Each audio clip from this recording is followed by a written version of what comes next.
Good morning, everybody. I hope you have enjoyed your Easter break and any time you might have had to rest, recuperate and restore.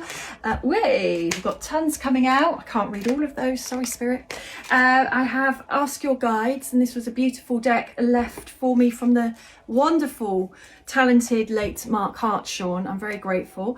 Maybe that was his impression on the cards already. So, New Life. For the collective reading. New life, well, we've just come through Easter.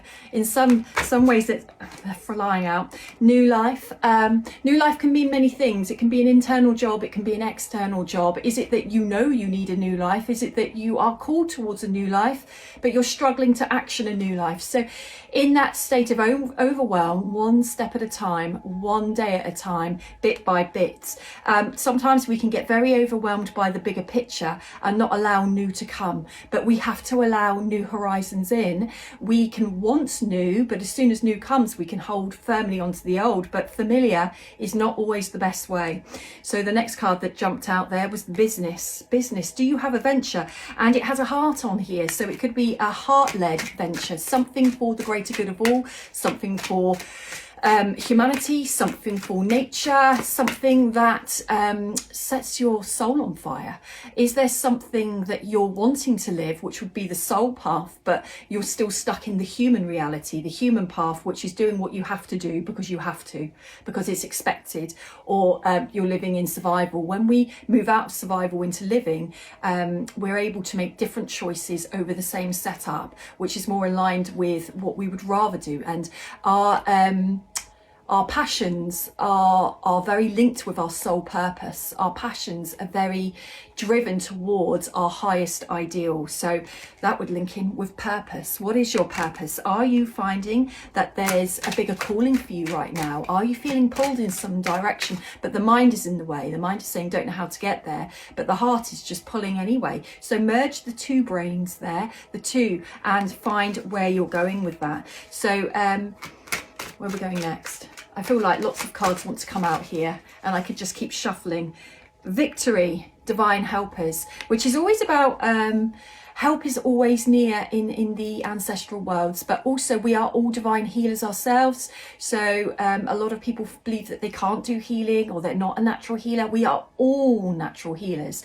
And the first part of that, the victory, is learning how to heal yourself, because we're better healers for others if we learn how to heal ourselves and kind of walk our talk and do our own healing work alongside helping others. It's always the best way. So when I shuffled the cards again, I got this card, Invention, and for some reason I put it back. Why would I do that? It's not my way, it's not Sue's way, it's thy way. So Invention, creativity guides, it's a 26, which numerologically is an 8, which is a karmic number, but also a business number as well. So there's something about how do you bring creativity into your business? How do you put your own personal flair and take on it? How do you make it unique? Because our soul path is always linked with our authenticity, which is something so unique to you that nobody else has that exact flavour. And that's what we're all being called to come forward with. But what I notice is a lot of people being called to come forward are worrying about self-esteem and confidence and letting those blocks get in the way. We're getting to a place where that's not reason enough anymore, because we can break through those barriers. We can knock those doors down. We can do the work on growing through that. Just knowing to ask for help, for support, for guidance is really helpful with that. And a physical body. How much are you cherishing your physical body? How much are you looking after it? How much is it calling you to make some changes? And also with the millions of solar flares going on at the moment, a little bit of an exaggeration there, millions, but solar flares and so many different things going on with planetary shifts and alignments up there at the moment, the body takes the hit. So our bodies are the densest part of us, but the body will then struggle to acclimatise to higher frequencies that are coming in on the crystalline grid that we're all being showered with right now. So how much are you looking after your body, and how much are you listening to your intuition? The intuition will guide you away from ingesting certain foods.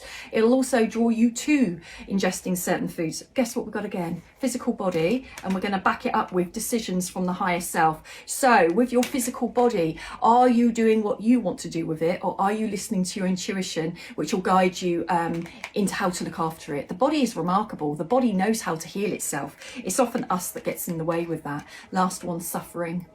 The suffering card, divine teachers.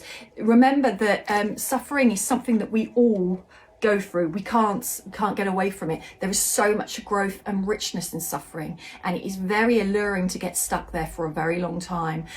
Suffering sets us free of something. Suffering makes us overcome something. Suffering makes us endure something. There is always a lesson to take from it. Never let it be in vain. Don't go through lots of suffering and get nothing from it. You want some rich gold at the end on some level from that. So I hope you all have an amazing Tuesday, everybody.